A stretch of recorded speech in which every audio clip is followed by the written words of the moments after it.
Bom, pessoal, vamos então começar aqui a segunda aula. Essa segunda aula é sobre impulsos elétricos, cardíacos e eletrocardiograma. Vou tentar ser um pouco mais breve, visto que ainda temos mais 50% do trajeto pela frente, além dessa aula. Bom, sobre impulsos cardíacos, é interessante citar um pouquinho sobre esse carinha, que é o nó do sinusal.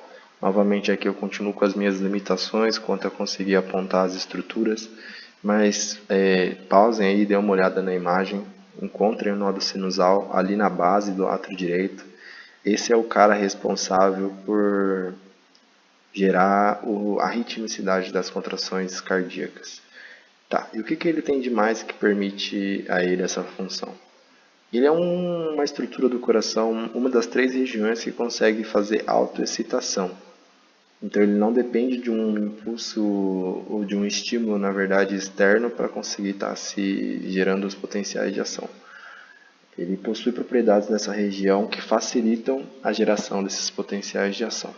Assim como o nó do átrio ventricular, ali na porção acima do septo ventricular, entre o átrio e o ventrículo, e na região das fibras de Purkinje. Então essas são as 3 regiões aí que têm a capacidade de fazer autoexcitação. E quais são os mecanismos de autoexcitação, sobretudo do nó do sinusal? O que ele possui, o que essa região tem de interessante que facilita a geração dos potenciais de ação? Primeira coisa a se destacar é a abundância de sódio extracelular. Então, na região ali no entorno, há muitos íons de sódio fora da célula, o que permite um influxo de cargas positivas, né, de sódio para dentro da célula ainda mais acentuado. E, somado a isso, as células dessa região do nó sinusal apresentam maior permeabilidade. Pronto, é o suficiente. Juntou a fome com vontade de comer, muita carga positiva e facilidade para a passagem desses íons, eu vou ter um acúmulo de cargas positivas ainda mais intenso no meio intracelular. Isso faz o que isso fica demonstrado nas curvas desse gráfico à nossa direita aqui na porção inferior. Em rosa, se vocês pararem para observar, o potencial de repouso ali, né, o momento em que a célula está na sua máxima repolarização, o mais negativa possível, no caso do rosa, que é referente ao nódo sinusal, é uma carga negativa ali em torno de 50, talvez 60. Enquanto em verde, a carga negativa beira ali provavelmente em torno dos 90. O que isso mostra para a gente? Que já existe uma certa quantidade de cargas positivas dentro do nódo sinusal, das células do nódo sinusal, um pouco acima da média, como é no caso ali das fibras ventriculares. Em outras palavras, o nódo sinusal ele tem um potencial de repouso menos negativo. Se o potencial de repouso é menos negativo, é mais fácil ou mais devagar gerar o potencial de ação. Se nessa altura do campeonato tu ainda está com dúvida nisso, sugiro dar uma revisada aí nesse conteúdo lá da N1. Bom, mas então a questão é que se torna mais fácil, visto que a carga já está mais próxima ali do limiar de excitação. Então ele consegue gerar os potenciais de ação com uma maior frequência e tem essa facilidade para fazer a autoexcitação também. Como consequência, ele acaba disparando então potenciais de ação em uma frequência em torno de 75 vezes por minuto, o que é compatível com a frequência cardíaca média aí de um ser humano adulto. Tá? Como eu citei, outras regiões também fazem essa autoexcitação, mas daqui a pouco nós falaremos mais a respeito delas. Uma coisa interessante também a se tratar é o que? Os trajetos desse nódo sinoatrial. Então, o nódo sinoatrial, que é o nódo sinusal, como eu disse, na base do seu ápice, na base do seu átrio, ele consegue gerar o potencial de ação, certo? E esse potencial de ação, ele se bifurca, digamos assim, ele segue 2 caminhos principais. Um caminho é para o átrio esquerdo, então o potencial de ação gerado ali na região de autoexcitação, no nódo sinoatrial, ele segue para o átrio esquerdo através do feixe de Beckmann. E o outro trajeto é quando esse mesmo potencial gerado, ele sai do nó sinusal e ele desce em direção ao nó ou nódo atrioventricular através das vias internodais. Essas vias internodais elas estão dispostas aonde? No seu átrio direito.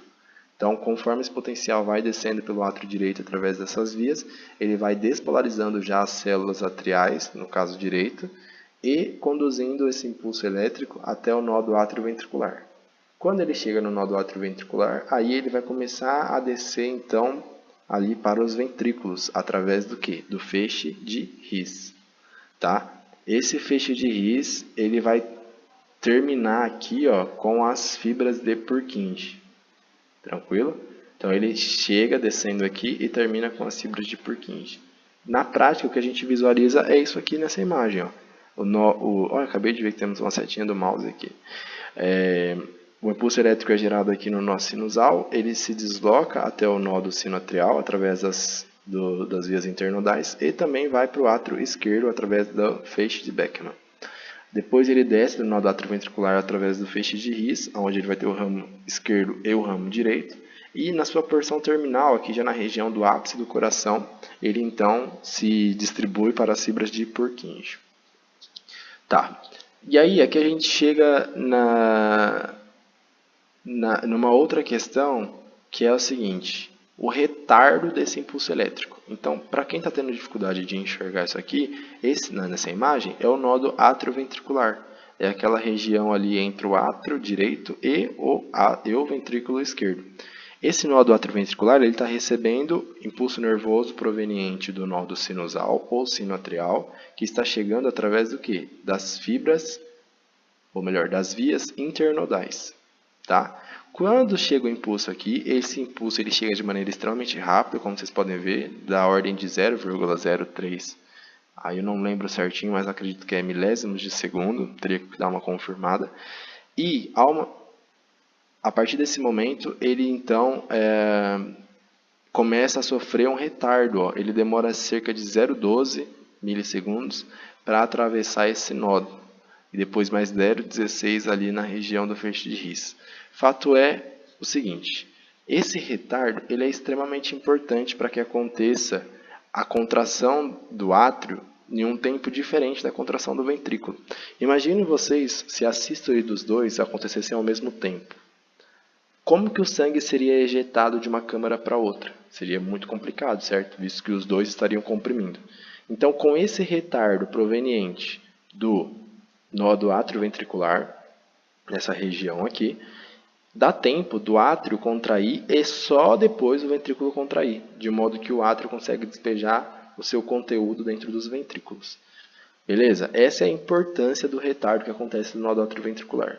A outra questão é a seguinte: quais são as razões desse retardo no nó do átrio ventricular? Bom, para começo de conversa, a gente tem que destacar isso aqui, ó, presença de menor quantidade de junções comunicantes. Então, junções comunicantes nós já citamos lá na aula anterior. Se tiver com dúvidas, dá uma olhadinha lá. Mas elas, em suma, elas aumentam a velocidade do fluxo de íons e, consequentemente, da transmissão do potencial de ação. Se eu tenho um menor número delas, então eu vou ter uma menor velocidade na condução desse potencial de ação. Assim como estão associados outros dois fatores: o maior estreitamento das fibras. Então a gente pode verificar aqui, ó, os feixes amarelos, eles são mais estreitos, o que acaba retardando também, e a presença de um tecido fibroso aqui destacado em vermelho. Então a soma desses três fatores acaba gerando um retardo na condução do impulso do nó do átrio ventricular, o que é extremamente importante, como nós já descrevemos no começo desse assunto. Bom, agora a questão vamos falar sobre outras estruturas do nosso sistema aí de condução. Já citamos, mas vamos falar com maior precisão. Então, os feixes atrioventriculares, eles tendem a confundir, ó, dá a impressão que é essa região aqui entre o átrio e o ventrículo. Só que esses feixes entre o nó do sinusal e o nó do atrioventricular, eles são quem? As vias internodais. Então, na verdade, os feixes atrioventriculares, eles têm esse nome por quê? Porque eles saem do nó do atrioventricular. Então, os feixes atrioventriculares, eles são quem? Os feixes de His, que nós acabamos de citar. Então, essas são as duas nomenclaturas para uma mesma estrutura. Assim, esses feixes, assim como o próprio nó do atrioventricular, eles possuem uma condução mais lenta da informação, da propagação do impulso elétrico, Já chegando na porção terminal das fibras de Purkinje, existe uma grande velocidade aí da condução desses impulsos, permitindo assim uma contração uniforme dos ventrículos. Beleza? Agora aqui, ó, vamos falar por que o nódo sinoatrial ou nódo sinusal ele acaba assumindo o controle da frequência cardíaca em detrimento dos outros. A questão é a seguinte, o nódo sinoatrial ele é considerado marca-passo do coração por assumir essa frequência. E por quê? Porque ele apresenta uma maior velocidade de descargas, como eu já descrevi, em torno aí de 70 a 80 vezes por minuto.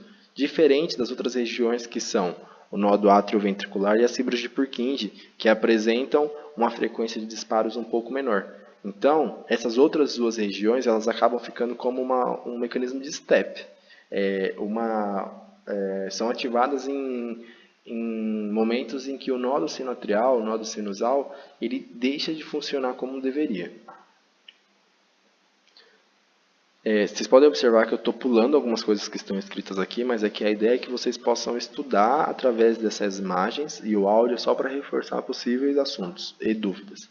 Bom, e a outra questão é, quais são os efeitos da estimulação autônoma nessa região do nódo sinoatrial? Bom, se até agora, nesse momento dessa aula, tu ainda não conseguiu entender a diferença do sistema nervoso autônomo e entre os dois tipos de sistema nervoso autônomo, no caso o simpático e o parasimpático, eu sugiro que faça uma revisão disso. Mas beleza, vamos tocando aqui. Ó.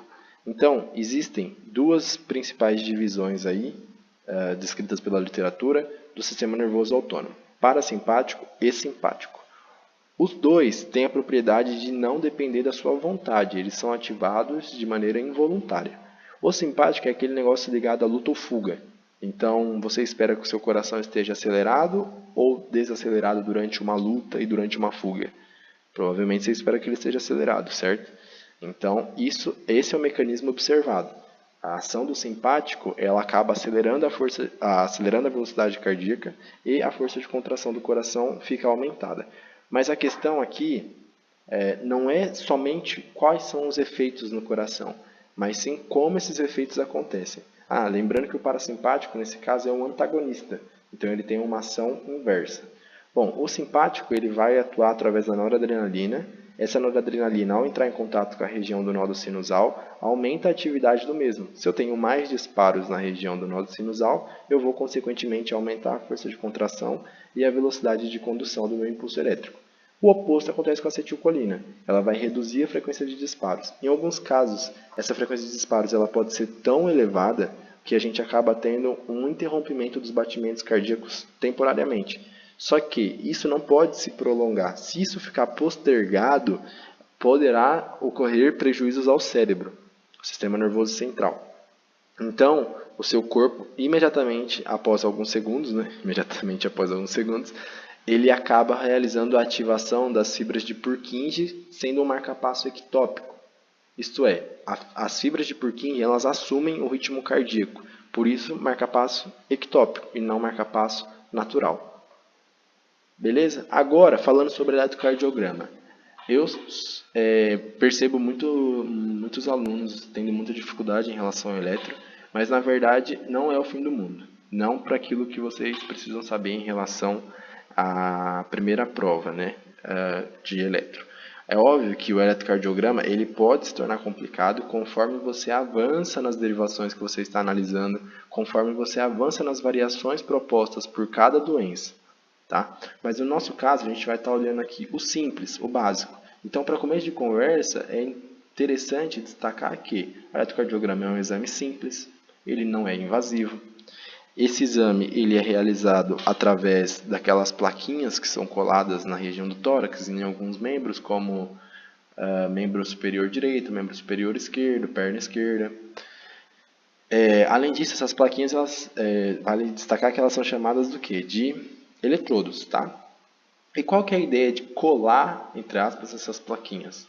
É poder estar captando os impulsos elétricos gerados pelo coração. Sim, o coração gera impulsos elétricos, como nós escrevemos até aqui, e esses impulsos elétricos eles podem acabar se propagando pela superfície corporal. E aí é nesse momento que os eletrodos do eletrocardiograma captam e transformam isso em ondas.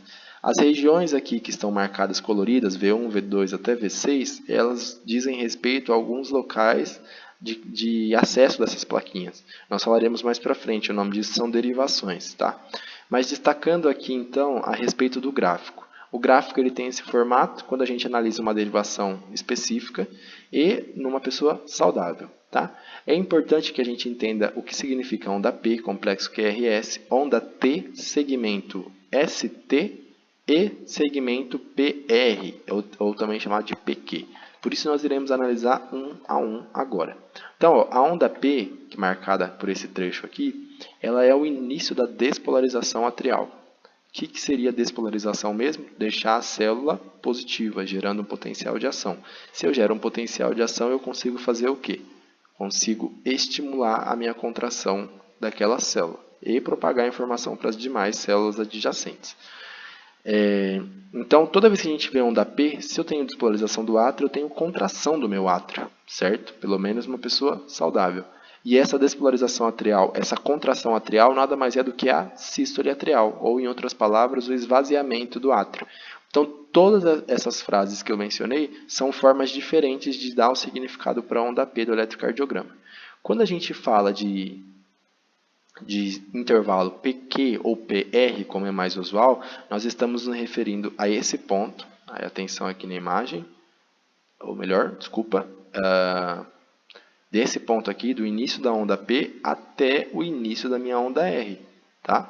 Lembrando que o eletrocardiograma ele é um gráfico aqui cartesiano, se eu não estiver falando bobagem, de dois eixos. Tá? Então, eixo Y e eixo X. No eixo X, nós estaremos avaliando o tempo, e no eixo Y, nós estaremos avaliando voltagem. Então, se eu estou olhando um ponto no início da curva do P e olhando um ponto no início da curva do R, e eu desloquei esse ponto para a direita, então é porque eu estou avaliando um período, um tempo entre esses dois pontos. Por isso que nós chamamos isso de intervalo. Então, o intervalo PQ, mas mais usual PR, porque nem todas as pessoas apresentam a onda Q no eletrocardiograma, é o intervalo entre o início da despolarização do átrio e o início da despolarização do ventrículo. Você fala, mas pô, como assim início da despolarização do ventrículo? O que tem a ver o R e o Q com o ventrículo? Calma, gafanhoto. Nós falaremos disso daqui a pouco. Por enquanto, guarda no seu coração esse intervalo, que ele é mega importante. Intervalo PR ou intervalo PQ é o início, é o intervalo, né, o tempo entre o início da contração do seu átrio e o início da contração do seu ventrículo. Para efeitos de prova, podem surgir questões do seguinte tipo: levando em consideração o retardo que acontece no nódo atrioventricular, se esse retardo aumentar o seu tempo, o que acontecerá no eletrocardiograma? É só você pensar. O nó do átrio ventricular está entre o átrio e o ventrículo. Se eu aumento o tempo para propagar a informação de uma câmara para outra, vou contrair o meu átrio e só depois de muito mais tempo vou contrair o meu ventrículo. Então eu vou distanciar o tempo entre o início da contração do átrio e o início da contração do ventrículo. Então no eletrocardiograma eu vou verificar aqui o quê? Um aumento do intervalo PR, um aumento do intervalo PQ. Tranquilo? Mas seguindo aqui, a gente verifica o seguinte, o tal do complexo QRS. Então, esse complexo QRS, ele sim é o carinha lá que eu falei que ia contar para vocês já já. Ele vai falar para a gente o quê? A contração do ventrículo. Então, veja bem, a onda P, ela menciona a contração do átrio. Quando eu vou falar da contração do ventrículo, não é a onda Q de queijo, não é o R de rato, nem o S de sapo. É o complexo como um todo. Nós analisamos os 3 pontos para chamar isso de onda, entre aspas, né, complexo, da contração do ventrículo, da despolarização do ventrículo. Então, o P, despolarização do átrio, complexo QRS, despolarização do ventrículo. Vale ressaltar que, durante o complexo QRS,